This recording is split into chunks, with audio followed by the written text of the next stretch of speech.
sifatnya dinamis. Ya, sangat dinamis. Kenapa dinamis? Karena tadi ya, fokusnya kan sama anak. Jadi PPI ini nggak mungkin disusun tanpa mengetahui kondisi anak. Jadi betul-betul yang pegang kendali ini kondisi anaknya, gitu. Makanya kenapa PPI ini penting untuk diketahui orang tua ya, bukan hanya sekolah saja. Dinamis di sini juga maksudnya adalah betul-betul disesuaikan dengan kondisi anak ya. Misalnya dalam 1 tahun akademik banyak terjadi perubahan-perubahan, kemajuan-kemajuan ya pada anak misalnya.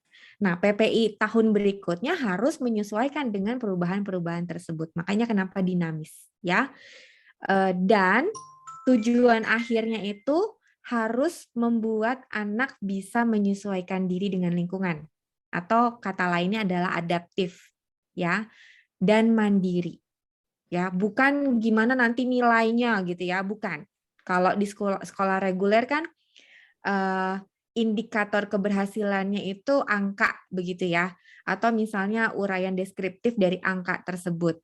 Di sekolah inklusi atau sekolah luar biasa ya, atau sekolah khusus untuk anak-anak ABK, nilai ada, boleh-boleh saja, tapi itu bukan menjadi patokan utama. Patokan utamanya betul-betul bagaimana kemajuan anak tersebut, apakah dia semakin bisa menyesuaikan dengan lingkungan, ya, dan bagaimana dia bisa meningkatkan kemandirian hidupnya. Itu sebenarnya target dari anak berkebutuhan khusus untuk sekolah. Ya. Nah, keempat, PPI itu harus selalu ada evaluasi. Jadi, evaluasinya terhadap apa? Terhadap PPI yang disusun setiap tahunnya. Apakah tujuan yang ditentukan itu sudah tepat, sudah sesuai dengan kondisi anak atau tidak, ya, dan lingkungannya. Terus kemudian apakah programnya juga sudah disusun serinci mungkin? Terus gimana pelaksanaannya dan bagaimana pencapaiannya? Ya, oke. Sampai di sini Bu Ibu mungkin ada yang mau ditanyakan atau mau dibagikan gitu terkait program pembelajaran individual? Saya boleh nanya, Bu? Ya, silakan Bu Dina. Ya, kalau PPI tadi saya lihat targetnya bagus ya. Maksudnya supaya anak itu mandiri dan adaptif, ya kan? Kurang lebih itu ya yang saya tangkap. Sementara kalau sekolah reguler biasanya lebih yang mengejar nilai, gitu, mengejar pengetahuan saja. Sementara anak-anak tersebut, anak reguler tersebut banyak sekali yang masih belum mandiri gitu. Berarti kalau kita bandingkan, apakah berarti nantinya bisa-bisa anak yang berkebutuhan khusus ini jangan-jangan bisa lebih mandiri gitu dalam beradaptasi dengan hidup. Karena kan ujung-ujungnya nanti jarang loh pelajaran-pelajaran yang di sekolah itu nanti mungkin hanya sekian persen gitu yang akan terpakai untuk untuk hidup gitu loh sebagai individu yang sudah dewasa.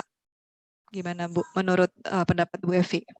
Ya, ya, karena memang nanti kan kalau kebutuhan khusus ini kan jadi perhatiannya itu boleh saya katakan lebih besar dibandingkan misalnya siswa-siswa yang reguler. Itu yang seringkali menjadi apa namanya ketimpangan gitu ya. Harusnya di sekolah reguler juga sama, guru-gurunya juga memberikan perhatiannya juga spesifik itu pada setiap anak-anak. Hanya seringkali kan keterbatasan sekolah reguler itu, apalagi di Indonesia ya, perbandingan antara pengajar dengan yang diajar itu tidak tidak balance gitu, tidak seimbang ya. Misalnya satu kelas itu 35, 30 ya. Itu kan membuat tidak merata nih perhatian guru ya terhadap anak-anak tersebut. Nah, keuntungan anak-anak berkebutuhan khusus ya tadi ya mereka mendapatkan program pembelajaran individual yang memang betul-betul disesuaikan dengan kondisinya anak masing-masing ya. Tapi ya lagi-lagi kan anak berkebutuhan khusus ada kekuatan, ada juga keterbatasannya. Anak-anak reguler juga sebenarnya sama begitu ya. Tapi perbedaannya kan tentu nggak bisa kita, bukan apple to apple begitu ya Bu ya. Kita nggak bisa membandingkan itu dengan kekuatan yang sama karena memang mereka saja sudah berbeda begitu ya.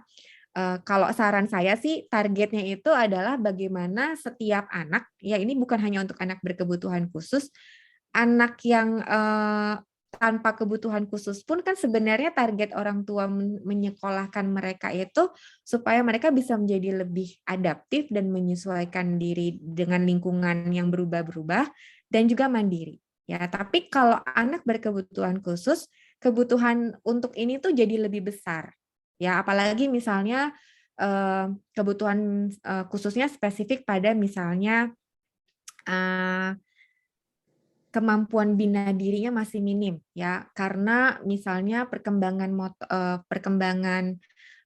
apa namanya fungsi tubuhnya itu terbatas misalnya anak-anak cerebral palsy misalnya ya. Nah, itu kan kebutuhannya untuk adaptif dan mandiri apalagi mandiri gitu ya. Challenge-nya lebih besar, kebutuhannya juga sebenarnya lebih besar tapi eh, jadi nggak apple to apple tuh kalau kita bandingkan dengan sekolah reguler gitu sih Bu. Jadi memang harus dilihat satu anak per satu anak kalau anak-anak berkebutuhan khusus. Kalau anak reguler mau kita lihat satu demi satu, sekolahnya harus effortnya harus besar, usahanya harus besar, ya. Pendampingannya itu nggak bisa kayak sekolah kita dulu 1:25, 1:30 ya pasti ada yang tidak terjangkau begitu. Itu sih hemat saya begitu Bu Dina. Iya Bu, itu kelebihannya bisa lebih individual ya Yap, betul. pendekatannya. Sementara mungkin kalau individual dengan sekolah reguler mungkin dari segi biaya ya, karena kan Hmm. semakin dia nggak tahu deh, saya kurang paham ya soal biaya dengan sekolah inklusi atau sekolah dengan kebutuhan khusus itu kan misalnya satu psikolog atau sorry satu apa sih namanya istilahnya ya kakak pendamping atau apa itu berbanding 2 atau 3 anak. Nah itu kan pasti membutuhkan banyak sekali tenaga kerja ya untuk itu. Jadi mungkin Betul, itu yang akan menjadi mahal gitu ya. Mungkin kalau betul, betul. sekolah-sekolah khusus ya. Iya, betul, Bu. Eh, Memang apa ya, kalau dari sisi dana, memang untuk anak-anak berkebutuhan khusus, kebutuhannya menjadi lebih banyak ya. Misalnya saja gitu ya, untuk bisa mengetahui diagnosa anak ini memiliki kekhususan apa, itu kan harus di assessment ya, atau dicari tahu oleh beberapa ahli ya, bisa dokter anak, dokter tumbuh kembang, psikolog anak ya, atau misalnya ahli tumbuh kembang ya, terapis misalnya. Nah, untuk itu aja kan perlu dana begitu ya. Kemudian kalau sudah tahu hasil diagnosanya apa, orang tua mungkin mau apa namanya ingin anaknya ada progres gitu ya. Kemudian untuk ada progres tentunya kan harus didukung oleh fasilitas tertentu seperti misalnya terapi ya. Terapi itu sendiri saja nggak mungkin satu kali langsung selesai gitu. Tapi ada satu anak itu butuh misalnya 3 jenis terapi ya. Satu jenis terapi aja harganya sudah misalnya minimal 150.000 per pertemuan misalnya. Kalau 3 aja udah 450.000. Itu hanya untuk satu kali datang. Belum kalau misalnya dia mengejar ketertinggalannya dengan terapi itu 1 minggu harus 2 kali pertemuan. Nah, jadi tambahan dana untuk hal-hal yang mendukung ini memang menjadi apa ya? Menjadi ya usaha yang harus orang tua keluarkan lebih lagi sih sebenarnya. Sama juga dengan sekolah gitu ya.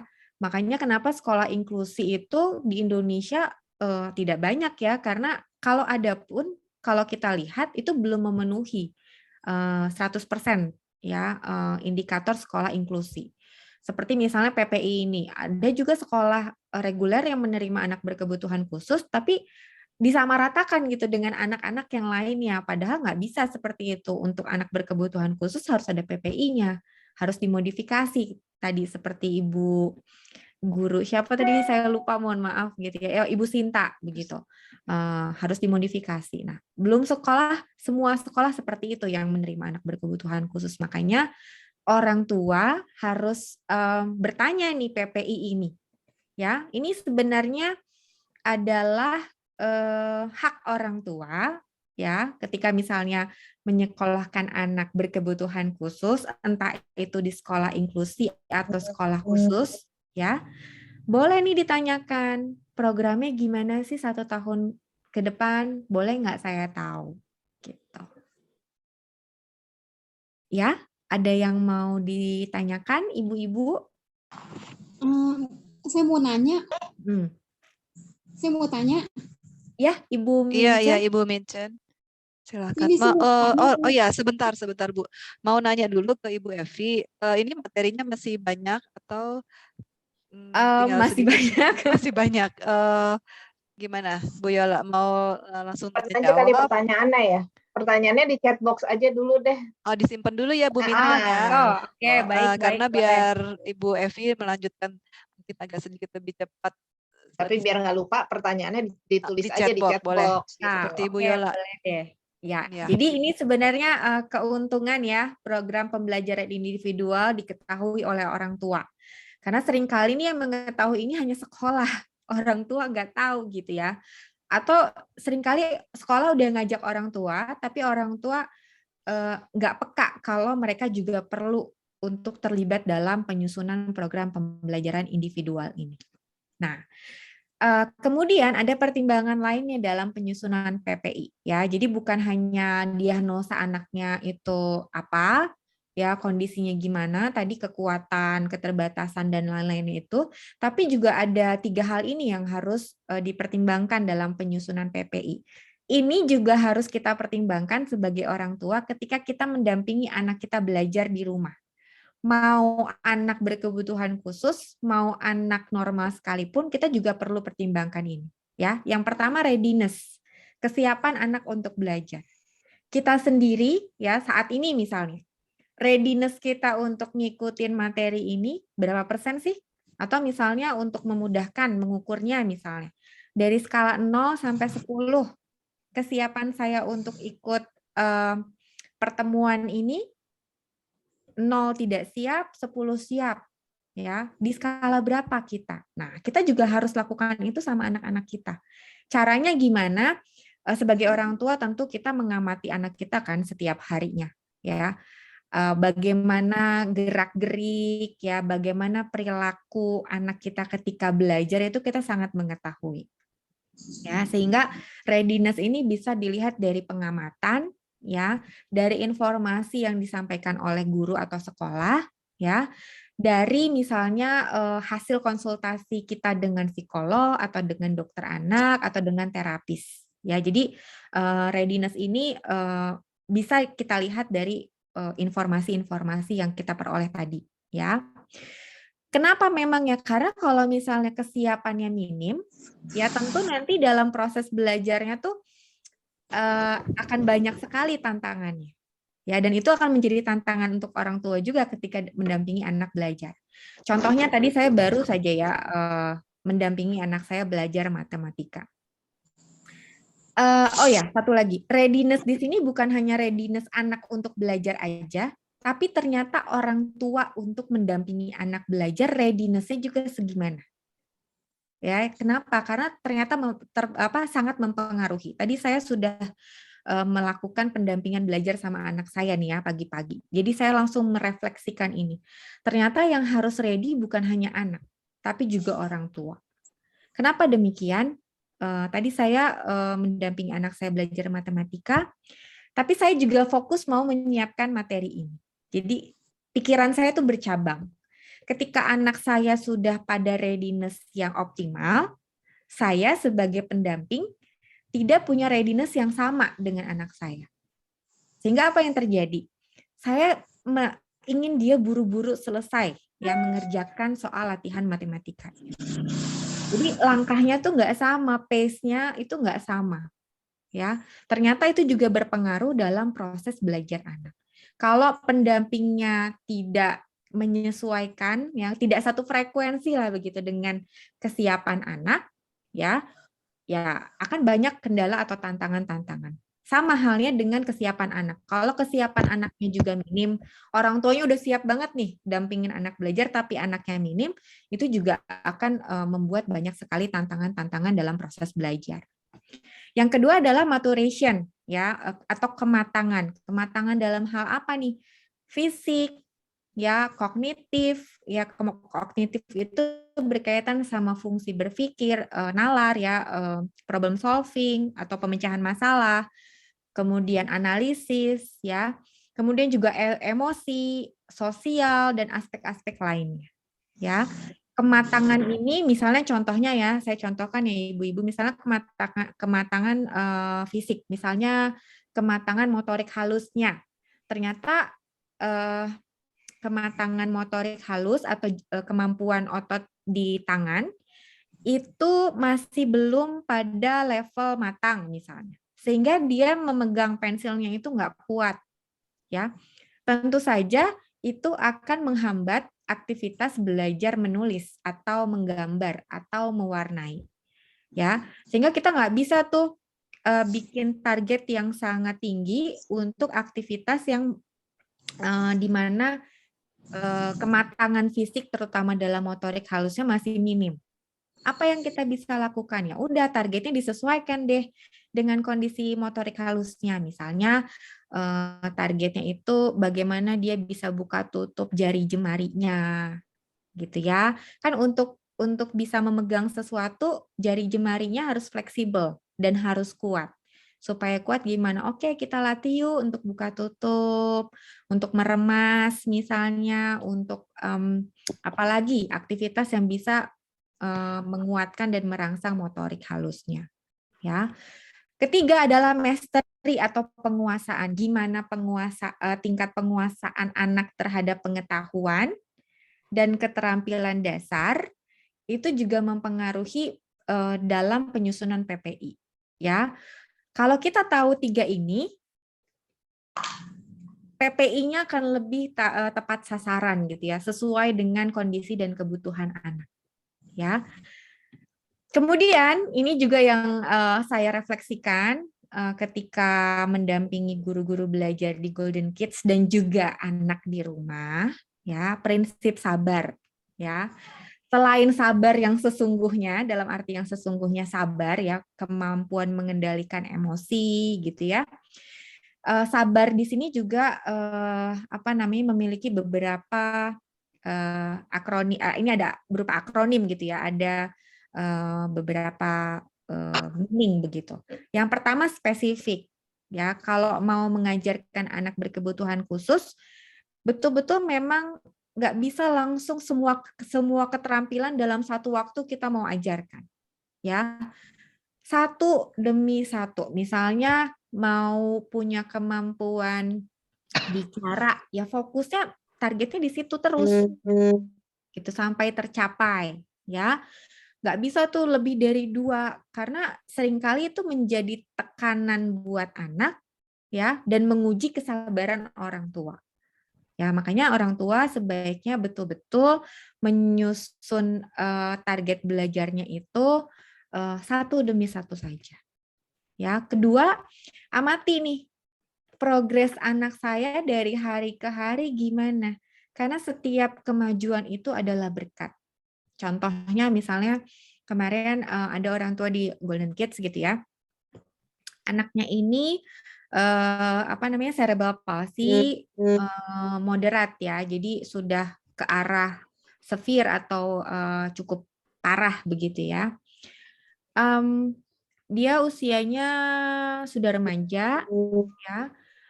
Belum bisa bicara sama sekali. Tapi ketika masuk Golden Kids itu ada banyak orang pun dia asik dengan dirinya sendiri. Pokoknya nggak ada interaksi sama sekali.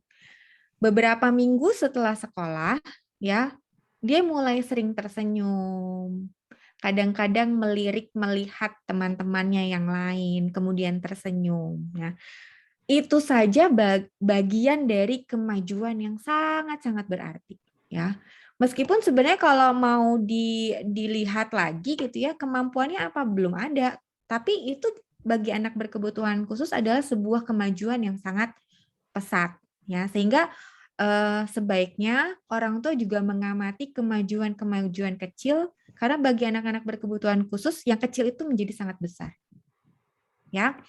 Kemudian dalam mendampingi belajar anak berkebutuhan khusus tetap harus ada batasan. Ya, batasannya maksudnya batasan antara orang tua dengan anak. Karena seringkali untuk anak-anak berkebutuhan khusus, orang tua kadang-kadang nggak tega gitu ya. Sehingga misalnya kalau mau ngajarin nulis, ya selalu dibantu gitu ya. Atau misalnya mau ngajarin sesuatu tuh karena nggak sabar, karena nggak tega, karena pengen buru-buru, akhirnya dibantu. Padahal tujuannya mungkin awalnya baik ya, ingin bantu ya.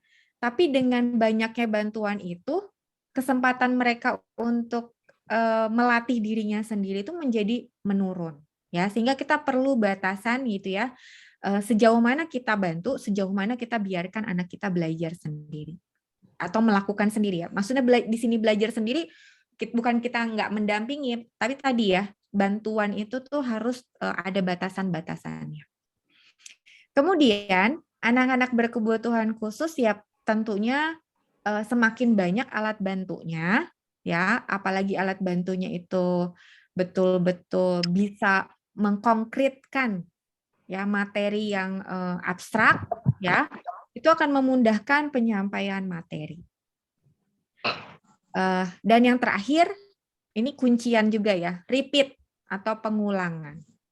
Pengulangan bagi anak-anak normal, apalagi anak-anak berkebutuhan khusus, itu adalah sebuah kunci dari kemajuan. Jadi kalau misalnya belum diulang sampai betul-betul tadi mastery ya, jadi betul-betul menguasai, ya mungkin pengulangannya masih sedikit. Mungkin membutuhkan pengulangan yang lebih banyak. Nah, sekarang saya akan share contoh PPI yang UPT Golden Kids UKI buat. Tidak ada PPI yang format baku begitu ya, tapi unsur-unsurnya kurang lebih mirip-mirip. Ya. Ini saya potong aja. Jadi ini siswa kami ya, sebut saja namanya Z, 21 tahun, dia diagnosanya slow learner. Jadi kemampuan intelektualnya terbatas begitu. Nah, biasanya ini PPI 1 tahunnya nih. Misalnya dia ini sekarang SMA, kalau mau disetarakan dengan jenjang pendidikan formal, dia setara dengan SMA kelas 1, ya, meskipun usianya 21 tahun. Nah, guru-gurunya dari yang sebelum-sebelumnya udah kasih info nih, wah anak ini kan slow learner, jadi tentu daya tangkap daya ingatnya jadi terbatas nih, ya. Nah, kita mau lakukan apa nih di pelajaran PKN, sejarah, aritmatika, ya? Wah, kalau untuk daya tangkap harus diulang-ulang, ya. Harus ada pengulangan, harus ada resitasi nih berkali-kali misalnya, ya. Terus apa dong yang harus guru lakukan, ya? Ini biasanya ya, ini di breakdown atau dirinci begitu ya. Misalnya dalam 1 pekan atau dalam 1 minggu untuk bisa bantu anak ini menangkap materi aritmatika, apa yang harus dilakukan? Misalnya hari pertama belajar penjumlahan misalnya, konsep penjumlahan. Diulang mulai dari yang angka satuan ya, sampai nanti puluhan ya. Kalau belum tercapai ya udah satuan terus sampai betul-betul dia tadi menguasai. Nggak bisa langsung lompat. Kalau anak-anak reguler kan bisa ya, yang ngikutin kurikulum. Kalau misalnya targetnya itu, kalau kurikulum kan biasanya ada targetnya ya. Sampai tengah semester harus sudah selesai sampai topik berapa. Kalau anak-anak berkebutuhan khusus nggak bisa. Ya, jadi PPI ini tadi ya, tujuannya ini, betul-betul disesuaikan dengan kondisi anaknya. Nah, kenapa saya sharing PPI ini? Karena nanti juga diharapkan orang tua juga mendampingi anak betul-betul sesuai dengan kondisi anak. Kalau anaknya belum bisa, misalnya targetnya tadi bicara gitu ya, dan itu dirasa orang tua penting begitu ya. Jadi ya udah target day 1 sampai day 7-nya atau selama 1 pekan mungkin fokusnya di situ dulu. Kalau pekan kedua masih belum menunjukkan ya mungkin butuh pengulangan lagi. Ya jadi orang tua dari PPI ini juga orang tua belajar untuk lebih sabar tadi ya dalam mendampingi dan mengajarkan dan bahkan menyusun target ya.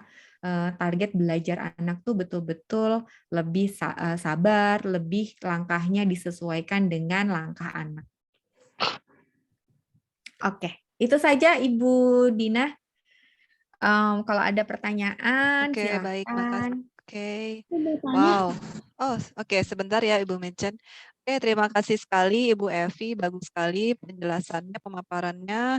Jadi intinya kita sebagai orang tua perlu ya untuk tailor-made gitu ya kebutuhan anak-anak kita, kebutuhan belajar anak-anak kita. Bahkan untuk anak reguler pun perlu ya Bu ya.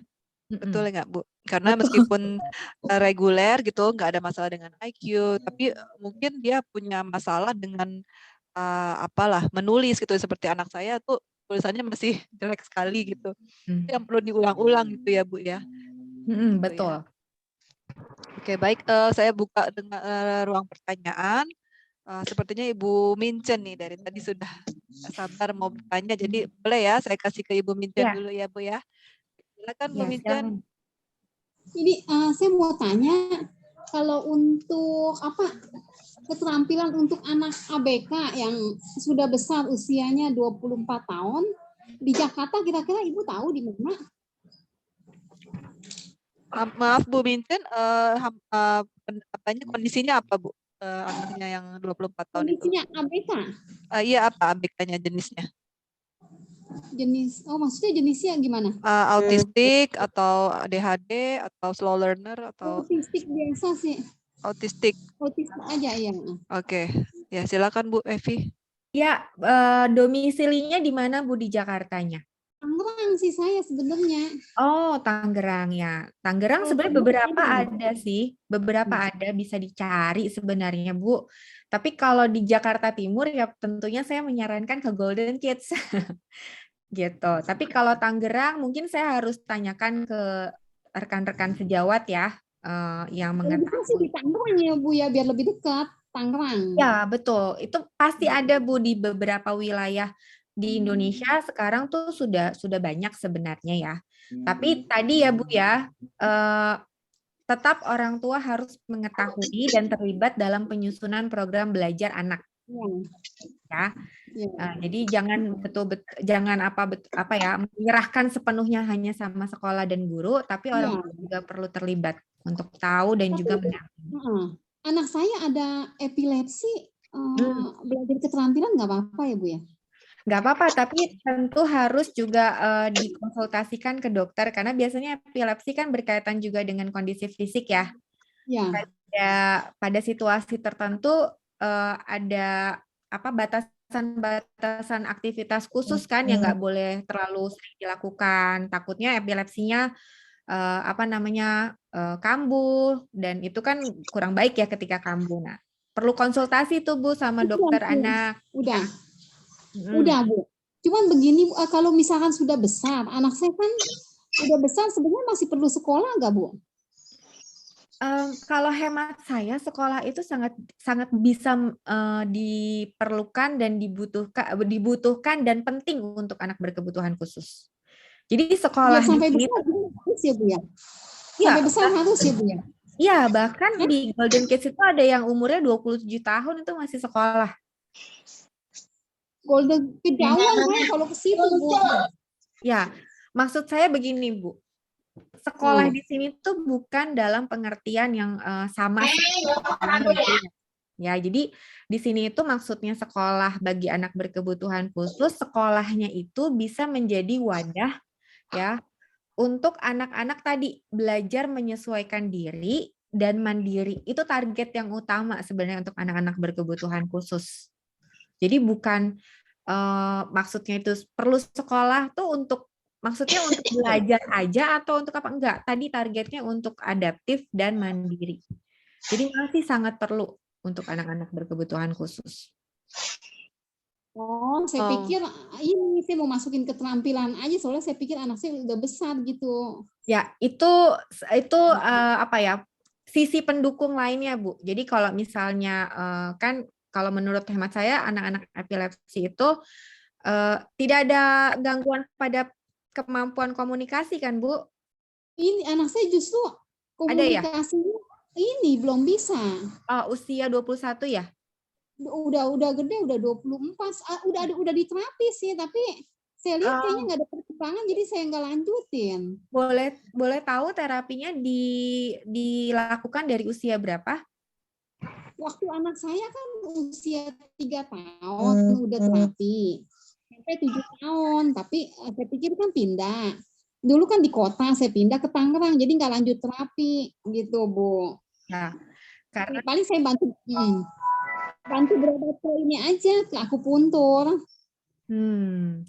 Ya, karena banyak sekali memang kasus-kasus yang sudah 20 tahunan gitu ya. Seringkali itu tadi ya, karena kan memang ini bukan sesuatu yang mudah dilakukan ya untuk misalnya mengantar, mendampingi anak untuk terapi. Bahkan kita juga perlu siap dana begitu ya. Dan memang untuk kasus tertentu tadi progresnya itu sebenarnya kecil gitu ya, tapi itu juga sebuah kemajuan gitu. Kalau menurut saya tetap Bu dibutuhkan ya. Tapi untuk sebenarnya begini, Bu, saya udah sering terapi, saya lihat anak saya kok nggak ada perkembangan suara, jadi saya pikir saya nggak lanjutin, saya mau ambil keterampilan aja gitu, Bu. Ya perlu didiskusikan untuk lebih detail sebenarnya Bu ya, lihat kondisi anaknya Iya tuh Bu, bagaimana. nanti Bu Minten mungkin boleh ya kalau Ibu Evi punya kontak Ya. number gitu, boleh tanya-tanya gitu ke Ibu Ya. Evi. Terus saya juga mau info, waktu dulu pernah juga Ibu Mona sharing bahwa anaknya tuh diberikan pendidikan keterampilannya bagus sekali ya Bu ya, sampai bisa berjualan pakaian-pakaian seperti itu di hasil jahit menjahit. Ya itu kerjasama ya antara orang tua dan anak. Oke, Bu Minten, mungkin nanti untuk selanjutnya bisa tanya langsung ya ke Ibu Evi untuk info-info tentang terapinya ya Bu ya. Nah, saya boleh minta nomor WA ini ya, Ibu Evi ya? Boleh, nanti Ibu Evi chat aja ya Bu Evi ya. Ya, kalau oke, nggak baik. keberatan. Ya, Oke. oke, baik. Ya, Sekarang jadi ya silakan Bu, gimana? Nanti saya minta WA Bu Evi sama Bu Yola. Iya, boleh Bu Mincen, boleh. Nanti Terima di chat kasih, Bu. di kolom chat ada juga Bu Evi mau kasih Oke, ya. ya nanti saya akan ketik di kolom chat juga ya Bu. Terima kasih, Bu. Bisa tanya juga itu Bu Minten, bisa tanya-tanya ke Ibu Mona juga. Ya bagus melatih anaknya autistik juga sampai bisa mandiri itu. Kemarin saya udah tanya ke Bu Mona, cuman ada di Bandung keterampilannya. Iya, dia memang di Bandung. Beda. Iya. Halo Bu Mona, baru buka kamera nih. Iya. Sambil ngerjain kerjaannya Abraham, saya lagi Abraham, mencelup ngejahit ya, Bu? kain ini. Oh, oke. Kabar baik, Bu Dina. Terima kasih. Hai, Bu Evi. Selamat Halo, siang. Bu, selamat Iya. siang. Kalau Ibu yang mencelupkan kain, Abraham yang menjahit? Enggak, Abraham itu kan kimia agak kurang baik ya untuk pernapasannya. Jadi ketika dianya sudah selesai memberikan kelereng seperti ini, kelerengnya dia udah ikat. Ya, dia bikin jemputan ini. Terus udah gitu saya yang celup, pas sudah kering dia yang buka lagi. Sesudah itu saya lempar ke tukang jahit yang kemarin kena imbas pandemi untuk saling membantu juga supaya bagi-bagi rezeki lah ceritanya Bu Dina. Ya. Oke, bagus Bu. Ya, oke lah, nanti bisa tanya-tanya juga ya Bu Mincen. Bu Mincen juga kemarin telepon saya, cuman udah cuman area kita kan di Bandung, memang, jadi Bu Mincen kan di Tangerang. Mungkin ininya Bu, maksudnya kayak programnya atau apanya gitulah. Bisa berbagi. Aduh, saya boleh berbagi sedikit? Boleh. Bu Evi minta tolong. Oke. Boleh, Bu Mincen, kita kemarin ngobrol Bu Mincen. Jadi Yang Iya. saya pikirkan sih, maksudnya kita sebagai ibu yang lebih tahu minat bakat anak kita, sesudah kita lebih tahu, ya kalau ketika di sekolah sudah diajarkan, itu harus diulang di rumah, karena ini Iya. juga pelajaran tie-dye ini diberikan dari sekolahnya Abraham. Nah, itu saya ulang di rumah itu, karena kalau nggak diulang, udah deh ngeblank itu tuh anak tuh begitu. Nah, di sekolah juga diberikan pelajaran membuat hidroponik. Ini hidroponik kita kelihatan ya, lagi masih kosong. Nah, ini hidroponik ini juga saya ulang di rumah Bu Mingchen, dan Ya, emang itu begitu, kalau nggak harus begitu, begitu, Bu. ya Semua betul, anak kalau nggak begitu, kalau nggak gitu Bu Mingchen mental lagi apapun yang diajarkan, dan itu prosesnya nggak bisa sebulan 2 bulan 3 bulan Bu Mingchen. Itu Abraham itu prosesnya setahun 2 tahun, jadi pil sabarnya mesti banyak Tapi kalau gitu. anak ini Bu Mona kan udah bisa ngomong dari kecil ya Bu ya? Tidak lancar Bu Sempat Mingchen, umur dia 7 tahun nggak pasif. Mbak Tuti? Saya nunggu dia bicara tuh 8 tahun Oh, Bu 8 Mingchen. tahun. Sampai hari ini juga dia bicaranya nggak terlalu lancar. Cuman dia kalau nggak terlalu lancar, dia bisa menulis apa yang dia inginkan.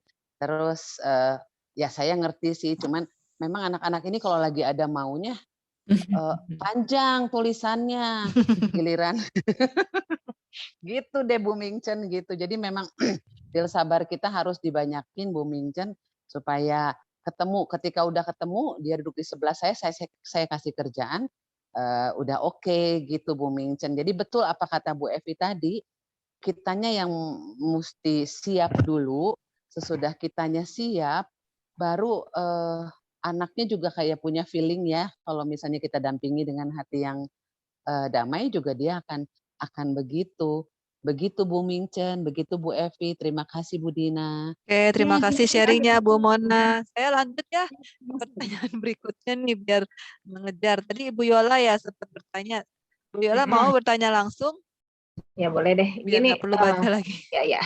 Gini Kak Evi, soalnya kita itu punya salah satu komunitas ya yang ADHD, itu ada yang orang-orang tuanya itu karena kesulitan untuk mencari sekolah buat anak-anaknya, jadi akhirnya kayak merahasiakan kondisinya, nggak membicarakannya ke pihak sekolah. Jadi nggak dikasih tahu. Nah, yang saya pikirkan gini, sebetulnya yang namanya ADHD kan memang mungkin dalam taraf tertentu memang bisa sekolah biasa sih bisa. Cuma mungkin ya itu yang saya tanyakan adalah sebetulnya apakah cara tersebut cukup baik ya dengan istilahnya ya udah biarkan mereka untuk berjuang sendiri, beradaptasi dengan lingkungan yang nggak ngerti apa-apa, dan mereka akhirnya kena cap negatif segala macam.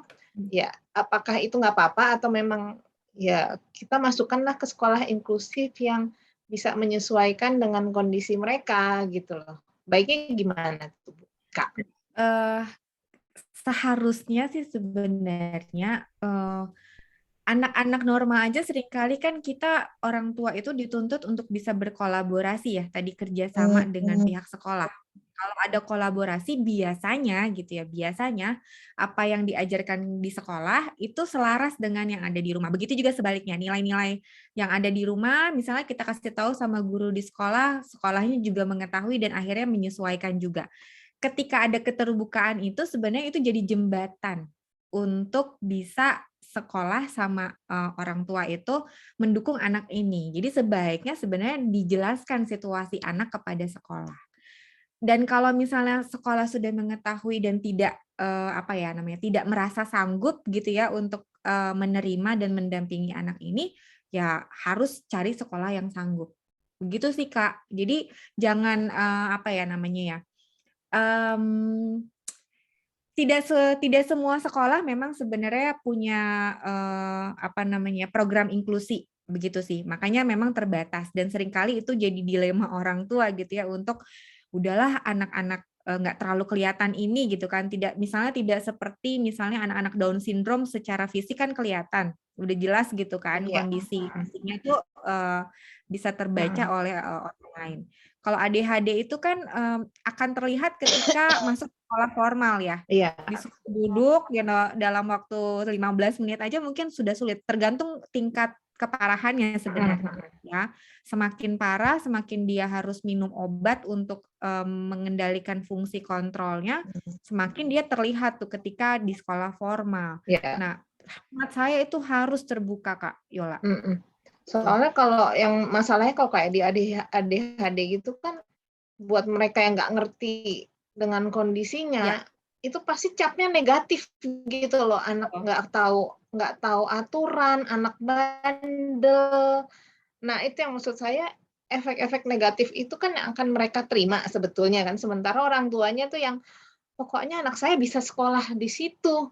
Ya mereka yang jungkir balik segala macam, akhirnya apakah memang bisa ya mereka sendiri yang mikir efek negatif? Namanya juga anak-anak berkebutuhan khusus ya. Kekhususan mereka adalah membutuhkan pendampingan orang tua lebih intens dibandingkan anak-anak normal. Sehingga target untuk adaptif dan mandiri tadi tidak mungkin tercapai kalau tidak ada kolaborasi antara orang tua, sekolah, dan pihak-pihak lain yang memang berkaitan sama anak ini. Ya, nah seringkali juga orang tua yang saya temukan begitu ya, perlu refleksi ulang nih. Mau anak sekolah tuh betul-betul karena hanya untuk mengikuti ambisi diri, ya, atau memang karena kebutuhan anak. Itu dua hal yang berbeda tuh. Ya, kalau misalnya karena misalnya kita lihat anak kita tuh di rumah itu kok kayaknya sepi, sendirian, terus kemudian kalau kita ajak keluar, terus kita lihat dia di sekolah minggu kok lebih ceria, lebih senang. Kita kan di situ sebagai orang tua melihat, wah kayaknya anak saya perlu atau ada kebutuhan untuk sosialisasi ini sebenarnya misalnya. Ya, sehingga itu jadi pertimbangan kita untuk cari sekolah. Nah, itu kan beda dengan halnya misalnya, aduh semua ponakan-ponakan saya sudah pada sekolah nih, anak saya doang yang belum. Saya harus cari sekolah. Itu kacamata orang tua yang dipakai. Nah, jadi kita harus refleksi ulang ke diri sendiri sebagai orang tua. Saya mencari sekolah ini ya diawali karena kebutuhan anak atau hanya karena untuk memenuhi kebutuhan diri saya sebagai begitu. Ya, sama ini juga berkaitan tadi sama target ke anak ya. Anak saya nggak bisa ngomong, anak ibu udah bisa ngomong kan. Ingat, pembanding untuk anak-anak normal aja itu tidak bisa orang lain atau anak orang lain. Tetap pembandingnya adalah anak kita di masa lampau. Ya. Bayangkan nih, kita nih semua di sini kita anggap ya istilahnya normal lah gitu ya. Kalau kita dibandingkan dengan orang lain yang normal aja kita nggak suka gitu ya. Apalagi dengan orang yang udah luar biasa beda banget sama kita. Jadi pembandingnya itu adalah anak kita di masa lampau. Kita mau menilai anak kita hari ini, nilainya sama dibandingkannya sama anak kita yang di masa kemarin. Jangan sama anak orang lain gitu. Oke, kalau misalnya anak kita nggak bisa ngomong, udah ikut terapi, udah ini itu saya udah usaha, cari apa kekuatan anak kita, fokus pada itu. Gitu. Sehingga itu jadi awal atau modal awal anak kita punya kompetensi atau keahlian tertentu. Misalnya tadi Ibu Mona sharing nih, anak saya nggak terlalu tadi ngomongnya ya 8 tahun nunggunya gitu ya. Oke, nunggunya 8 tahun lama banget ya Bu ya. Nah, selama 8 tahun itu saya yakin Bu Mona mencari tahu apa sih yang anak saya suka. Oh, tadi di sekolah ada pelajaran bagaimana buat tie-dye, botani ya. Kayaknya anak saya nggak terlalu suka botani. Oh, suka tapi harus dibantu misalnya. Oh, tie-dye itu dia nggak sukanya kimianya karena mungkin baunya ya. Terus celup-celupannya dia nggak suka, tangannya misalnya sensorinya misalnya. Oke, nggak apa-apa. Tapi dia sukanya apanya? Misalnya pas bukanya, ya, atau pas jual-jualnya, ya fokus di situnya. Gitu. Karena kalau fokusnya kita nggak bisanya, wah kita akan emosi jiwa sendiri gitu ya. Pil sabarnya lama-lama habis, anak kitanya jadi tidak ada yang mendampingi karena kita sudah lelah dengan diri kita sendiri. Begitu. Itu sih Ibu. Jadi komunitas ini saya rasa sangat baik ya. Jadi bukan tujuannya untuk membandingkan anak saya, anak Ibu udah bisa apa, tapi sharing di sini tuh untuk menguatkan. Oh iya ya, anaknya Ibu ini punya kekuatan di situ. Anak saya apa ya? Jadi fokusnya ke anak kita, balik ke anak kita lagi. Gitu. Kita mencari tahu anak kita itu minatnya apa, ya, kekuatannya apa, keterbatasannya apa. Begitu. Oke, Terima terima kasih, Kak. kasih. Thank you. Oke, berikutnya tadi ada dari siapa? Ibu Mina ya, sempat bertanya. Ibu Mina mau nanya langsung? Di sini Ibu Mina tanya, mengajarkan anak itu harus diulang, mungkin maksudnya sampai berapa lama ya? Gitu. Nah, durasi lamanya itu sebenarnya nanti kesepakatan antara guru, orang tua, dan tadi ya pihak-pihak yang mengetahui kondisi anak ini nih. Gitu. Soalnya kalau di sekolah si Joseph, ini sekolah anak saya tuh, guru itu nggak pernah bahas orang tua, oh Joseph harus belajarnya ini itu enggak. Jadi kita harus ngikutin program pelajaran yang ada udah di sekolah.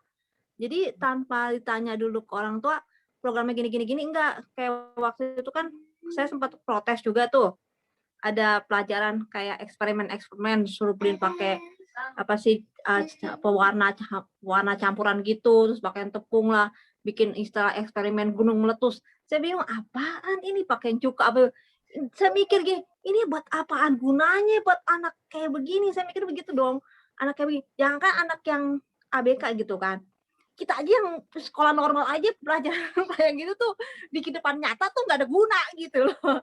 Gitu kan. Kecuali kita memang maunya sekolahnya itu khusus minta itu dokter atau mungkin lo ahli farmasi atau mungkin ahli-ahli yang berhubungan dengan kimia, oke, masih masuk akal gitu kan. Sampai saya protes kan, saya gitu sama gurunya, ini emang gak ada gunanya buat anak kebutuhan kayak begini gitu, pelajaran kayak gitu buat apaan, saya komplain kan. Terus gurunya malah bilang, ya ini kan udah ada kurikulum Ibu dari sekolah. Lah, saya bilang, ya kalau mau cari kurikulum oke boleh, maksudnya disesuaikan dengan anak yang kebutuhan kayak khusus kayak gini. Sampai saya bete, saya kalau kayak gitu saya males mau nyari bahannya lah apa tuh males ngerjain gitu. Karena anaknya juga cuek aja. Jadi saya sendiri yang ngerjain, dia cuma ngeliatin, tuh lihat saya produce gitu tuh.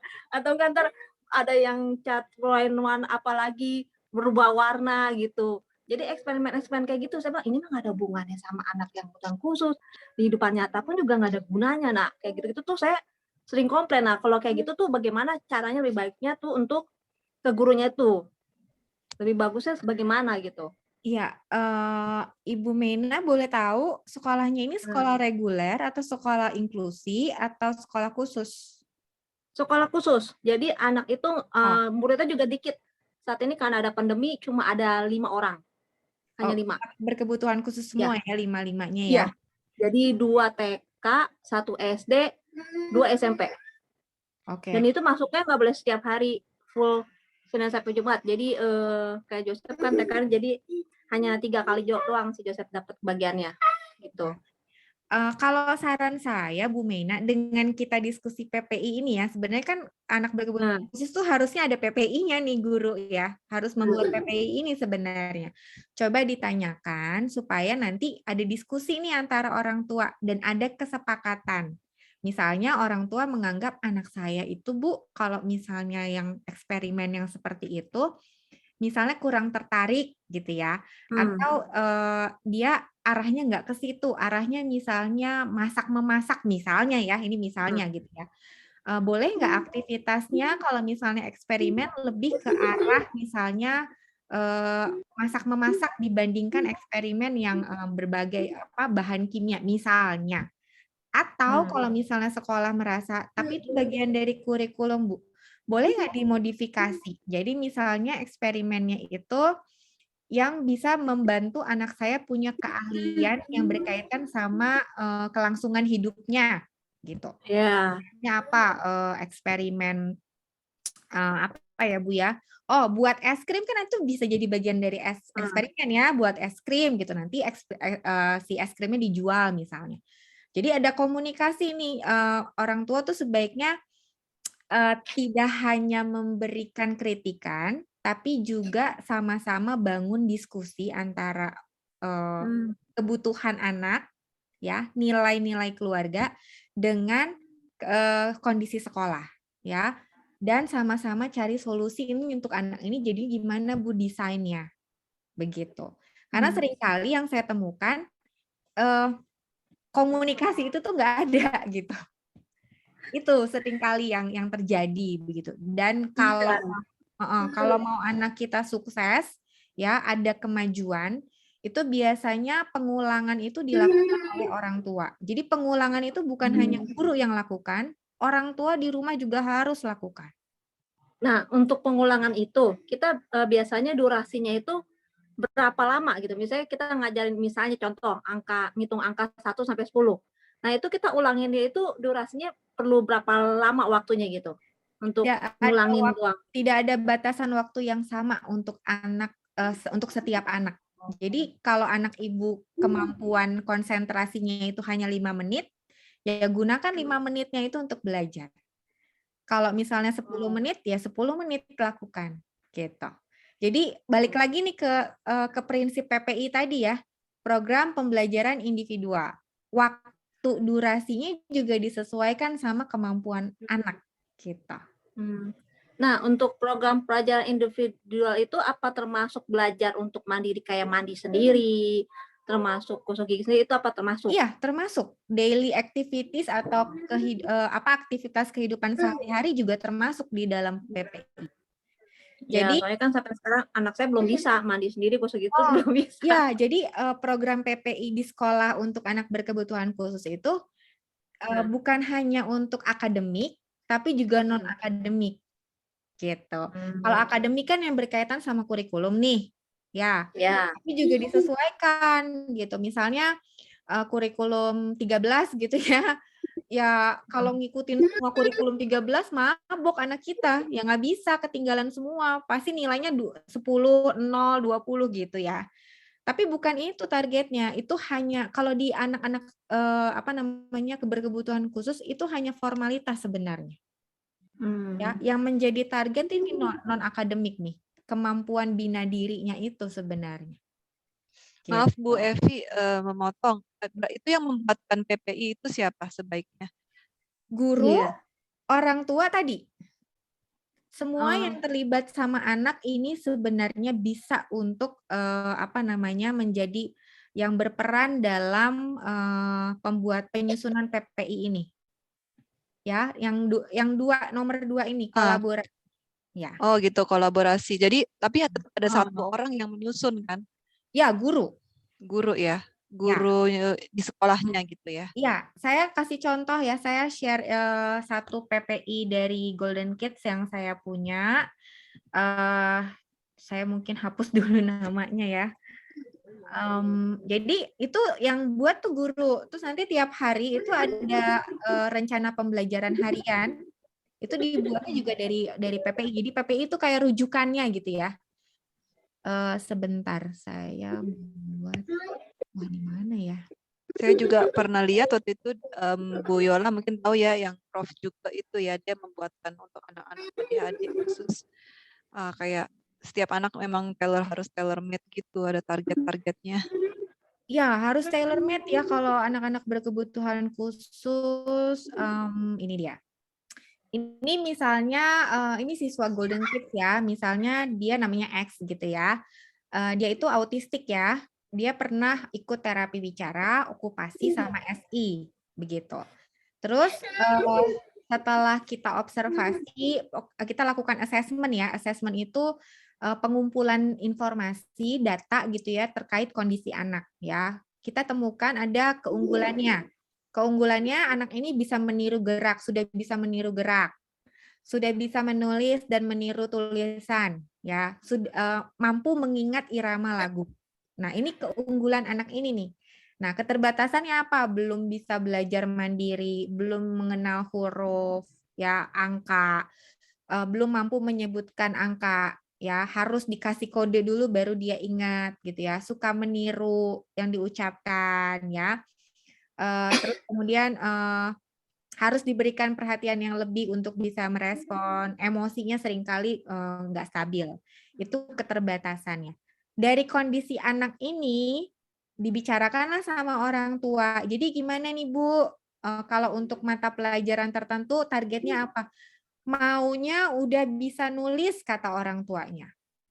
Oke, sebenarnya bisa sih Bu kalau mau targetnya bisa nulis. Kenapa? Karena dia punya kemampuan meniru tulisan guru. Jadi itu kan kekuatan ya yang bisa dipakai untuk semakin mendukung anak ini belajar untuk menulis sederhana ya. Jadi gimana nih aspek kognitifnya, misalnya targetnya menulis tadi ya. Gimana anaknya daya tangkapnya gimana? Oh, dia bisa kok memahami makna sederhana, misalnya buku, kursi misalnya. Dia bisa tuh ya nulis satu-satu huruf ya.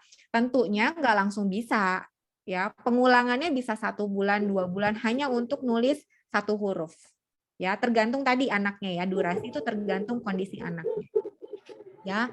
Terus kemudian misalnya bahasa dari yang ditulis itu harus bisa mendukung pengetahuan bahasanya. Misalnya dia sedang belajar nulis kata kursi. Nah, ngomongnya belum jelas nih kursi gitu ya. Ya udah, setelah habis belajar nulis kursi, diucapkan kursi, kursi, terus menerus misalnya. Itu kan mendukung aspek bahasanya.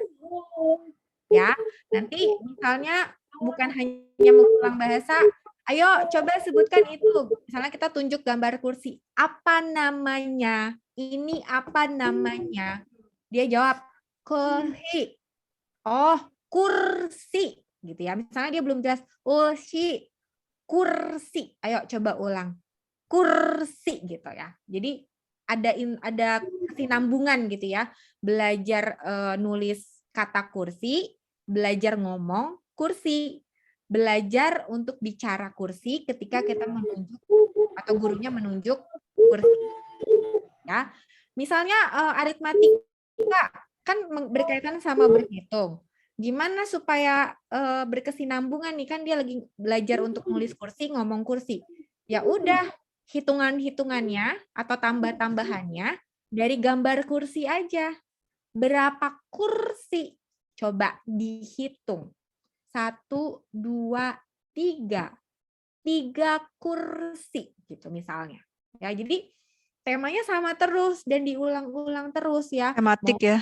Ya, mau belajar matematika, bahasa ya, mau belajar nulis, ya lagi kursi itu gitu. Daya ingatnya misalnya, ayo hitung berapa kursinya. 1, 2, 3, 4 misalnya gitu. Ya.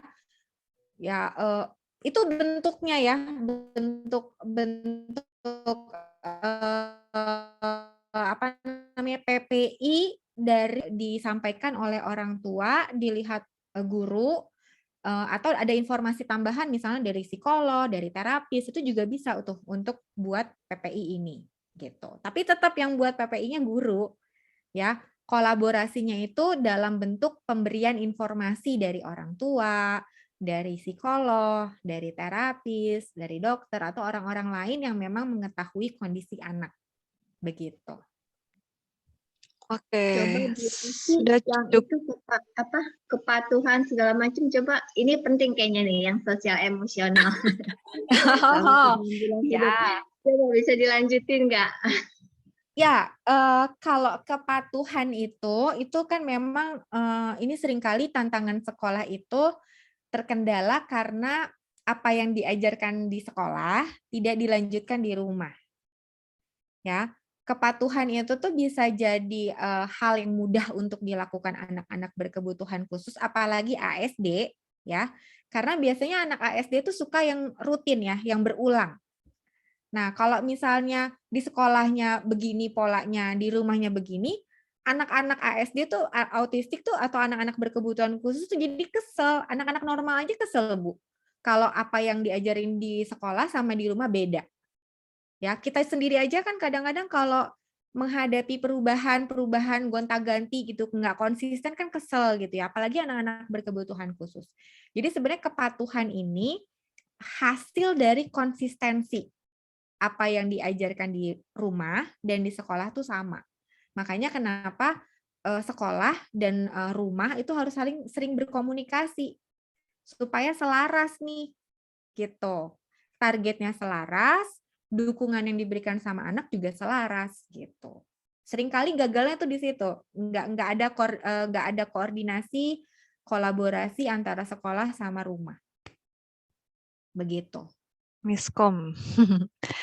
Oke, Ibu Yuliana cukup? Belum cukup.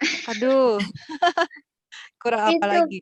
yang kayak itu keterampilan hidup, coba singkat-singkat aja biar kita Oh ya. ya, jadi kalau di Golden Kids Ibu, ini kita kan lihat dari kondisi anak ya, tapi ada kondisi yang memang kita apa namanya ya, harus dilakukan sama-sama. Contohnya misalnya gini, makan ya. Jam 12 itu kan biasanya jam makan siang anak-anak. Anak-anak kan semua bawa bekal nih ya. Mereka semua harus belajar makan sendiri. Kalau misalnya ada anak yang belum bisa makan sendiri gimana? Tetap gurunya akan apa namanya?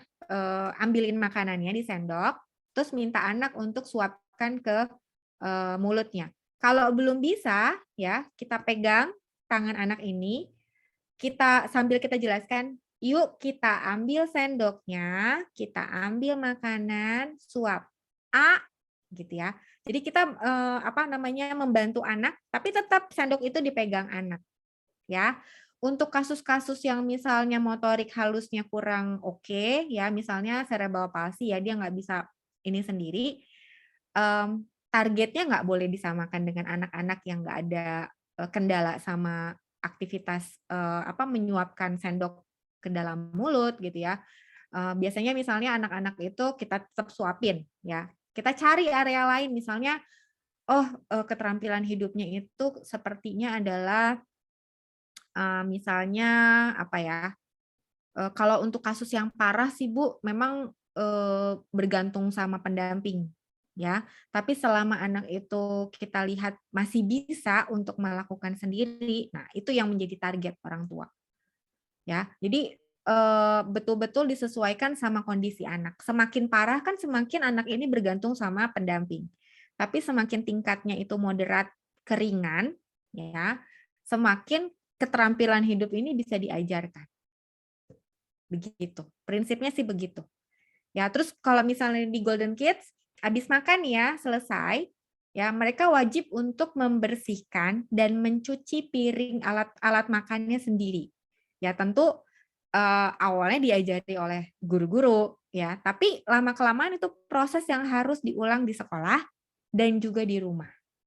Jadi kalau nanti ibu-ibu main ke Golden Kids, habis makan, mereka akan cuci tempat makannya sendiri. Ya, terus kemudian misalnya masak. Bagus banget itu, Bu. Ya, cooking class misalnya cooking class. Anak ASD gitu ya, dia nggak ngerti gitu ya, komunikasinya terbatas untuk kita bilang minta dia goreng, masukin goreng gitu ya. Bisa sih kita contohkan, tapi kita lihat, oh dia kayaknya lebih oke kalau potong-potong bahan makanannya. Udah, kita tugaskan dia untuk potong-potong bahan makanan. Gitu ya. Jadi benar-benar dilihat nih anak per anak, dia bisanya apa ya gitu. Oh dia bisa motong-motong bahan makanan, oh dia bisa cuci, oh dia bisa untuk ngaduk-ngaduk. Jadi benar-benar kita melibatkan anak ini untuk belajar keterampilan hidup. Gitu. Oke, saya rasa cukup ya. Kita lanjut ke pertanyaan berikut. Ibu Mona tadi mau bertanya, silakan Bu Mona. Ya, makasih Bu Dina. Bu Evi, saya tuh mau nanya, kan Abraham itu usianya tahun ini 24. Artinya dia memang kita sudah harus giring ke kemandirian ekonomi. Nah, yang saya mau tanya, ini kan skill yang diajarkan di sekolahnya itu ada 7. Itu termasuk bikin kerupuk, tie-dye, termasuk bikin keset, hidroponik. Nah, saya tuh ingin sekali dari 7 ini tuh nggak 7 banget gitu loh, karena kalau 7 banget evaluasinya kan gurunya juga agak di tie-dye anak ibu bla bla bla bla, di cooking kelas pusing kan. Maksud saya ingin meruncingkan dari 7 ini menjadi 2, itu gimana caranya? Karena memang di sekolahnya Abraham ini program tidak melulu dibikin di sekolah ya, kita memang agak musuhan sama Kurtilas ya. Jadi jadi kita banyak memberikan program itu memang one to one gitu loh. Nah, yang saya sudah lakukan adalah saya mulai mengerucutkan ini di rumah gitu loh. Dengan tie-dye-nya, dengan apanya, dan kita udah jualan, Abraham udah punya duit, udah gajian, udah apa segala macam. Nah, yang 7 ini kan kadang membuat dia bingung karena kerupuk saya nggak bisa bikin di rumah. Kalau making bed, oke lah dia bisa bikin making bed juga di rumah. Tapi yang namanya menganyam dengan alat-alat tertentu itu kan agak kurang makasih Bu Yola. Agak kurang, aku kurang gimana gitu. Tapi kita jualannya udah oke gitu loh. Abraham tuh udah jualan yang ini nih, Bu Evi, kita udah bikin kipas juga gitu loh. Kita udah lebih fokus ke jualannya sekarang, cuman gimana cara ngomong sama guru-gurunya yang ya kalau 7 nggak usah 7 lah, jadi 2 aja diruncingin gitu. Itu menurut Bu Evi gimana? Ya, kembali lagi tadi ya visi misi sekolah sama visi misi orang tua dan perlu dikomunikasikan sih Bu Mona. Karena gini, kalau di Golden Kids itu seringkali orang tua tuh aktif ya, "Aduh Bu, kayaknya kayak ini saya sharing ya, satu siswa yang sekarang sudah dia ikut ujian paket A, kemudian paket B, kemudian melanjutkan ke SMK ya, SMK kejuruan di Malang ya. Jadi sudah bukan siswa Golden Kids lagi, tapi orang tua ini berkomunikasi kepada saya, "Bu, saya udah tanya nih sama gurunya, anak saya pengen lanjut lagi nih, kebetulan dia ngambil teknologi ya, informasi, suka ngutak-ngatik komputer gitu ya." Kemudian dia telepon lagi gitu ya, "Bu, menurut saya coba komunikasikan ke guru." Jadi komunikasi antara orang tua dengan guru tuh seringkali terhambat karena orang tua menganggap, aduh ini kan udah program sekolah, kayaknya nggak ada ruang deh buat Ya. sekolah memodifikasi gitu ya program yang sudah dibuat. Tapi kalau saran saya coba komunikasikan. Biasanya sekolah-sekolah berkebutuhan khusus itu tadi ya lebih sifatnya fleksibel, dinamis gitu. Oke. Karena kalau 7-7-nya juga kasihan Abraham ya. Iya, terus lagian Iya. laporan evaluasinya itu loh. Jadi saya sih berpikir kemarin, nggak tahu saya terlalu vokal ya di sekolah itu. Jadi saya pikir ya tahun ini di akhir tahun saya mau tinggal 2 aja deh gitu loh. Jadi udah 24 tahun juga umur dia. Karena kemarin saya pergi ke sebuah guest house di Lembang, itu dikelola oleh anak tunarungu semuanya. Nah, guest house itu juga dia orang beberesnya nggak ribut kayak saya gitu, yang ini beresin enggak, udah semuanya tunarungu Bu Evi, jadi asa aman, damai gitu loh. Jadi Damai. orang-orang tua juga yang bisa bikin bikin Airbnb di rumahnya kan, kalau anak itu dilatih setiap hari untuk membereskan sebuah kamar kan itu jadi duit juga gitu loh. Jadi nggak harus juga dengan Betul. Makanya tadi saya sampaikan yang berkaitan yang berhubungan dengan kurikulum itu biasanya sifatnya hanya ya itu sifat hanya untuk memenuhi aja gitu, tapi tidak menjadi target utama. Oke. Gitu. Jadi Terima saran kasih saya ya oke. dikomunikasikan saja Bu. Terima kasih Bu Evi. Sama-sama Ibu Mona. Oke, terima kasih. Saya mau tanya sedikit ke Ibu Evi. Oke, siapa? Oh, Ibu Sinta, silakan Bu. Mungkin Ibu Sinta jadi penanya terakhir ya, teman-teman, karena kita Yang sudah. saya lakukan selama ini memang untuk PPI saya pakai jangka waktu 6 bulan sekali karena tidak bisa setahun. Jadi saya pakai untuk tujuan jangka pendeknya itu 3 bulan, kemudian untuk jangka panjangnya. Jadi yang dijelasin sama Bu Evi memang sudah saya lakukan, sudah kami lakukan selama ini. Memang kolaborasi antara orang tua, guru, dan tenaga medis itu memang penting, dan apa yang sudah guru-guru ajarkan di sekolah memang sangat penting buat orang tua untuk melanjutkan di sekolah, di rumah, karena memang itu supaya anak-anak ini kan jangan sampai kebingungan. Tadi sudah dibilang Bu Evi bahwa anak-anak normal saja kalau kita berubah-berubah juga mereka pasti bingung, apalagi anak-anak berkebutuhan khusus.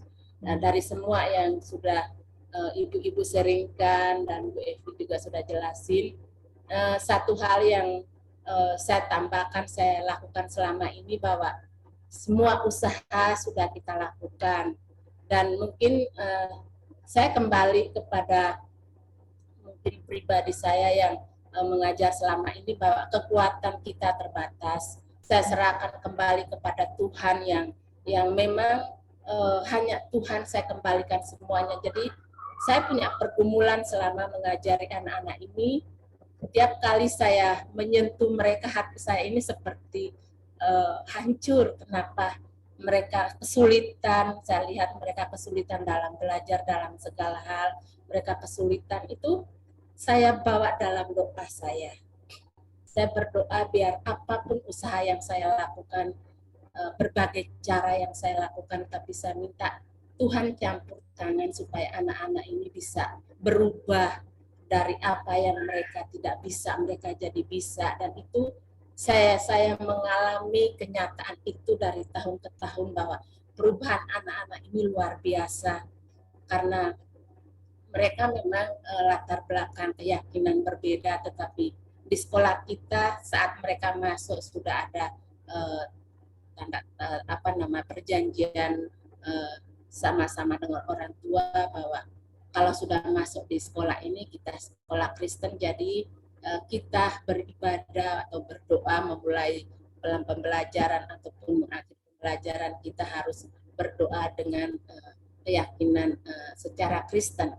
Dan itu orang tua harus sepakat dari awal. Jadi anak-anak itu kita bimbing, walaupun mereka mungkin di rumah kembali orang tua mengajari mereka secara sembahyang dengan cara keyakinan masing-masing, tapi di sekolah kita bimbing mereka, mereka berdoa berharap pada Tuhan. Akhirnya semangat mereka itu yang kita lihat bahwa perubahan yang tadinya kita bilang mustahil ini anak bisa ngomong, mustahil anak ini bisa menulis ataupun membaca, tetapi bagi Tuhan tidak ada yang mustahil. Dan itu saya alami dari tahun ke tahun bahwa tiap kali saya bawa saya sampaikan sama Tuhan perkumpulan saya tentang anak-anak ini, ada saja perubahan dan mujizat yang Tuhan lakukan, sehingga saya mau sampaikan kepada ibu-ibu bahwa kita punya keyakinan, kita punya Tuhan, dan apapun anak-anak yang Tuhan percayakan kepada kita, mungkin mereka punya keterbatasan, kita percaya bahwa Tuhan mempunyai rencana di balik semua itu. Jadi itu yang saya mau sampaikan kepada ibu-ibu, bahwa jangan putus asa untuk membimbing anak-anak dengan cara dan usaha yang kita lakukan, tapi satu hal bahwa Tuhan jangan sampai kita lupakan, kita kembalikan semua usaha kita itu kepada Tuhan, dan saya percaya bahwa Tuhan pasti akan menolong anak-anak kita, Tuhan akan mengubahkan anak-anak kita, karena anak-anak ini adalah biji matanya Tuhan, saya bilang begitu ya, firman Tuhan juga katakan. Jadi Tuhan akan membuat yang terbaik buat mereka, sehingga semangat yang saya berikan kepada anak-anak selama ini memang yang mereka butuhkan itu sentuhan, kasih, kesabaran kita, itulah yang anak-anak ini butuhkan. Mungkin di rumah ataupun mereka di sekitar mereka saat melakukan sesuatu, orang lain menganggap, kamu tidak bisa, kamu itu memiliki kelemahan begini begitu. Akhirnya mereka sepertinya sudah terintimidasi dengan kalimat-kalimat seperti itu. Tapi kita bilang, kamu bisa, anak-anak si A bisa, kamu pasti bisa. Jadi berikan dukungan semangat itu kepada anak-anak kita. Jadi mungkin ini yang saya lakukan selama ini, dan saya membagikan kepada ibu-ibu supaya usaha yang kita lakukan, apapun yang kita kerjakan buat kemajuan anak-anak kita, tetap kita kembali kepada Tuhan, minta Tuhan yang mengubah mereka dengan cara Tuhan. Itu saja sih yang bisa saya tambahkan, Bu Evi. Terima kasih buat sharingnya, buat materinya. Ini juga akan tambahan buat saya untuk bisa membimbing anak. Terima kasih, Bu Evi. Oke, terima kasih ya Ibu Sinta untuk tambahan penguatannya ya buat kita semua. Jadi kalau saya simpulkan dari Ibu Evi, kita perlu membuat PPI atau bekerja sama dengan berbagai macam orang gitu ya, maksudnya profesi seperti psikolog, guru, psikiater yang menangani dan mengetahui kondisi anak kita. Lalu kita juga perlu konsisten ya Bu ya dalam memberikan materi, perlu melakukan repetisi gitu atau pengulangan. Sedangkan dari Ibu Sinta juga bagus bahwa kita perlu menyentuh anak kita. Mungkin kadang-kadang benar juga loh, anak tuh kalau kita panggil atau kita suruh secara verbal tuh nggak ngerti-ngerti, nggak jawab, nggak gerak-gerak gitu. Tapi pada saat kita udah sentuh, ayo mandi, nah baru dia mulai jalan gitu ya Bu ya. Ada sesuatu efek tertentu gitu dari sentuhan gitu. Dan juga kita perlu kasih semangat, kita sendirinya nggak boleh nyerah ya Bu ya dalam menghadapi keunikan anak-anak kita. Saya rasa, wah ini gambar saya kok hilang-hilang gini. Itu saja karena waktu juga sudah di sini sudah mau jam 4, berarti sana mau jam 3 ya. Mungkin berikutnya oh ya Ibu Evi, apakah ada yang lainnya yang boleh kasih pesan-pesan untuk kami ini Bu? Ya, sebenarnya tadi sudah disampaikan oleh Ibu Bu Sinta. Bu Sinta ya. Bu Sinta sudah keluar ya? Oh iya, Masih mungkin ada dia itu, Masih ada, masih ada. Oh, mantap. Oh Masih ada. masih. Ya, jadi memang Masih. guru itu individu yang terbatas, orang tua juga individu yang terbatas, tapi kita punya Tuhan yang tidak ada batasnya. Jadi Amin. memang apa yang kita usahakan, apa yang kita upayakan ya, termasuk belajar seperti ini pasti mendukung kita. Tapi lagi-lagi kita terbatas sehingga memang akhirnya itu memang kuasa Tuhan semata gitu ya yang bisa membantu anak-anak kita ini untuk mempersiapkan dirinya di masa depan. Jadi jangan lupa juga berdoa, ora et labora lah begitu ya, berusaha sambil berdoa. Gitu. Ya. Itu saja Ibu Dina. Oke, terima kasih banyak untuk pemaparannya Ibu Evi. Sama-sama. Saya rasa teman-teman semua di sini diberkati ya. Siapa yang diberkati boleh lambaikan tangan. Yang lain masih tutup kamera nih. Oke. Untuk berikutnya kita mau pengumuman dulu. Ya, saya sharing aja dari sini, ntar Ibu Yola yang akan pengumuman ya. Saya minta sedikit waktu untuk Ibu Mincen. Saya punya ada siswa satu, dia umur 17 tahun, memang susah ngomong tetapi memang sudah terlambat untuk terapi. Ini ada terapi Full Heart Center, ada di Jakarta juga ada. Itu memang siswa saya ini yang tadinya susah, tapi saat ini 3 tahun belakangan ini perkembangannya cukup luar biasa. Dia yang tadinya tidak bisa ngomong, sekarang puji Tuhan dia sudah belajar bicara itu sudah mulai lancar dan jelas. Mungkin di Jakarta ada yang tentang Full Heart Center. Oke, nanti Ibu Sinta boleh berbagi nomor HP juga lah ke Ibu Minten ya. Atau mungkin Ibu Minten apa sudah tergabung dalam grup DPC, Bu Minten? Udah.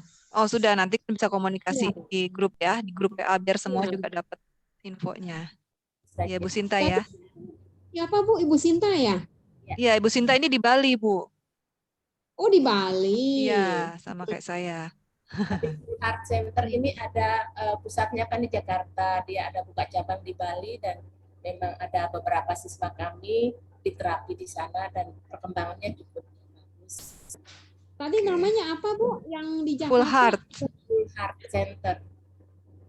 Kalau yang Ibu Evi Golden. Oh. Yang Bu Sinta kurang kedengaran apa namanya Bu? Full Heart Center. Full Oh Heart. ya. Oh ya ya. Nanti di WA aja Bu, bisa dilanjutkan ya. Oke. Iya ya. Sekarang saya kasih kesempatan buat Ibu Yola untuk memberikan sedikit pengumuman. Oke, kita langsung ke yang di slide nomor 9 aja deh, Mbak Dina. Oke.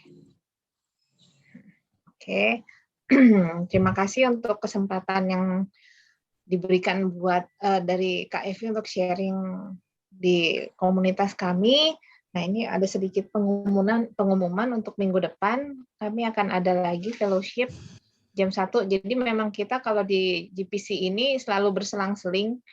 Minggu 1 dan 3 itu adalah untuk ibadahnya. Jadi kita dapat booster juga, vaksin booster buat rohani supaya sehat. Itu minggu pertama dan ketiga. Jadi minggu depan kita ada fellowship dengan Pastor Inengah. Nanti di akhir bulan ini kita ada fellowship yang spesial. Ini untuk teman-teman yang biasanya bentrok jadwalnya ya karena kerja, ada kegiatan lain siang-siang hari Jumat. Nah, kita bikin di akhir bulan ini hari Sabtu jam 10 pagi WIB. Nah, jadi kalau Kak Dina sama Bu Sinta jam 11 WIT ya. Hari Sabtu. Oke, nanti diumumkan lagi. Lalu berikutnya Mbak Dina. Next slide. Next ya. Ya, sebentar. Kok nggak mau sih? Sorry ya. Kok nggak mau? Oke. Nah, ini next slide ini ada pengumuman. Saya nggak tahu apakah kelasnya ini masih cukup karena memang kemarin dibatasi hanya 50 orang. Kayaknya masih bisa deh. Ini baru akan mulai di hari Senin. Ini kelas Ego Reconstruct. Jadi bisa segera daftar. Linknya ada di WA Group. Kalau memang ini sih kalau saya pribadi nih sangat-sangat rekomendasi ya kelasnya. Jadi kalau memang ada waktunya silahkan daftar aja, semoga masih ada. Akan dimulai hari Senin. Udah, habis itu apa lagi ya? Belakang-belakangnya kayaknya kegiatan seperti biasanya, tiap hari Selasa pagi kita ada Mesbah Ginosko, lalu ada konseling juga hari Selasa, tapi dengan pendaftaran dulu ke Ibu Karolin. Ibu Karolinnya kayaknya masih ada nggak ya? Ini tadi ada. Tadi izin live. Udah izin live ya. Jadi kita ada konseling juga buat kalau ada yang mau konseling bisa silahkan. Oke, begitu aja kayaknya. Oke. Ditutup dulu ya. Stop sharing mana tuh? Oke, berikutnya terima kasih Bu Yola untuk pengumumannya. Sekarang untuk doanya, doa penutup. Boleh minta Ibu Yovita? Soalnya nih yang masih saya lihat. Bu Jovita. Bu Jovita, Pak Nengah masih ada nggak ya? Udah live juga ya? Tadi izin live duluan. Oh, oke. Bu Jovita, apakah bisa untuk doa penutup? Oke, kalau belum bisa saya minta Bu Yuliana ya, Bu Yuliana. Bu Yuli. Oh, nggak bisa juga kayaknya. Oke, siapa ya yang masa Ibu Sinta lagi? Tadi udah dibuka Bu Sinta. Oke, Bu Mina aja deh. Ayo kita berdoa. Satu dalam hati. Terima kasih Tuhan, Kau baik Tuhan, Kau telah mengumpulkan kami Tuhan dalam acara Zoom ini Tuhan. Biarlah Tuhan saat ini kami sudah belajar untuk mendampingi anak-anak kami Tuhan, untuk belajar Tuhan berikan kami hikmat Tuhan, berikan kami kesabaran lebih lagi, berikan hati kami kasih Tuhan lebih lagi untuk mendidik anak kami pribadi lepas pribadi Tuhan, karena kami tahu Tuhan tanpa Engkau Tuhan kami tidak bisa mendidik anak kami Tuhan secara kekuatan kami Tuhan, tapi dengan kekuatan daripada Engkau Tuhan, dengan hikmat daripada Engkau kami mampu melakukannya Tuhan, karena Engkau yang minta hidupan kami Tuhan. Biarlah Tuhan kami mohon Tuhan hikmat daripada Engkau, penglihatan daripada Engkau, lebih lagi pada kami pribadi Tuhan, didik anak kami. Dan biarlah Tuhan acara ini Tuhan, Kau pimpin terus Tuhan, dan kuasa kasih-Mu Tuhan, biar nanti kumpulkan kami untuk di Jumat depan Tuhan, untuk bersama-sama berkumpul Tuhan, di dalam acara Zoom GPC ini Tuhan. Biarlah Tuhan dengan acara GPC ini Tuhan, nama-Mu saja dimuliakan Tuhan, dan juga ada perubahan setiap harinya Tuhan, untuk anak-anak kami masing-masing Tuhan. Dan juga Kau pakai Bu Evi, Delena lebih lagi Tuhan, untuk mengajarkan anak-anak ABK lebih lagi Tuhan, kuasa kasih-Mu Tuhan. Dan juga Kau pakai Bu Yolanda, Tuhan Dina, Tuhan mau ruang untuk mendelegasikan acara setiap Jumatnya Tuhan, untuk acara GPC Tuhan, untuk lebih maju lagi untuk bagi nama Tuhan, sehingga banyak orang-orang yang bisa diselamatkan Tuhan, juga banyak orang-orang yang bisa dapatkan materi yang lebih baik lagi untuk mendidik anaknya masing-masing Tuhan. Terima kasih Tuhan, kami serahkan padamu Tuhan, dan kami bersyukur Tuhan, biarlah kami Tuhan bisa melanjutkan hari kami Tuhan, aktivitas kami masing-masing dengan kuatan daripada Engkau dan kasih pada Engkau. Terima kasih Tuhan Yesus, setiap syukur. Haleluya Yesus. Amin. Amin. Terima kasih teman-teman. Sebelumnya kita foto dulu ya. Kalau yang bisa buka kamera, silakan buka kamera. Tinggal, oke. Halo Ibu Alce. Baru kali ini lihat. Bu Yuli. Bu Alce, maaf udah bergabung dengan grup GPC? Belum Bu, saya tadi cuma dapat informasi dari teman, ya saya ikut bergabung di ini masuk Zoom tadi. Oh oke, ya kalau memang tertarik bisa nanti bisa menghubungi Ibu Yola untuk bergabung di grup kami untuk dapat info-info tentang acara-acara GPC. Iya. Oke, sekarang saya stop dulu recording.